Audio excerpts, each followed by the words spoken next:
Arestado sa isang entrapment operation sa Malabon ang isang hinihinalang membro ng Dugu-Dugu Gang na tinangkang mambiktima ng isang kasambahay. Balitang hatid ni Haji Rieta, exclusive.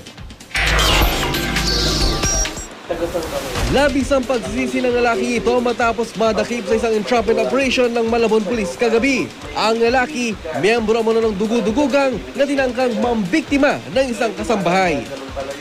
Kwento ng kasambahay na si Mila, isang lalaki raw ang tumawag sa telepono sa bahay ng kanyang amo sa Malabon, pasado alas 5 ng hapon noong Martes.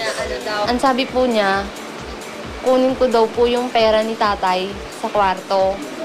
Tapos buksan ko daw po yung aparador, kunin ko daw sa mga damit po doon, nandun daw po sa ilalim, yung mga pera saka yung alahas. Tapos ang sabi ko po, sige po. Dahil sa pag-alala, tinawag niyang among babae upang ibalita ang impormasyon ng lalaki sa telepono.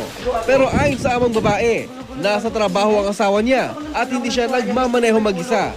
Kaya para raw malaman kung totoo ang sinasabi ng lalaki sa telepono, tinawagan nila sa cellphone ang asawa sa trabaho at nandun nga ito, abala sa trabaho.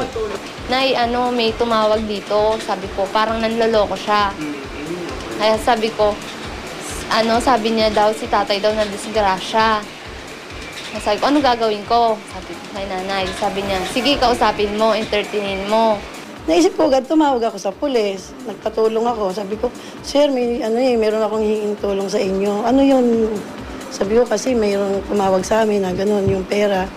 Dalhin daw namin na disgrasya daw yung asawa ko. Gano'n ganito. Sige ka, pumunta na kayo dito para maanahan natin.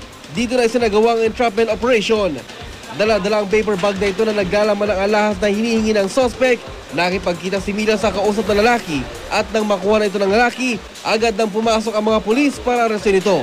Ayon sa suspect, bagaman aminado siya sa modus, di raw niya alam kung ano ang laman ng paper bag. May pagkitang tao kasi malayo kami, ikaw malapit.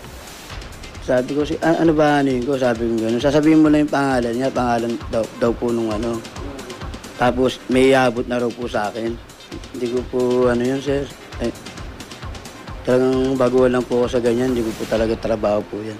Ang biktima, may payo sa mga kapwa niya kasambahay. Siguraduhin po nila muna kung tama po yung mga sinasabi ng tao na yon para hindi po sila kaagad na maloko.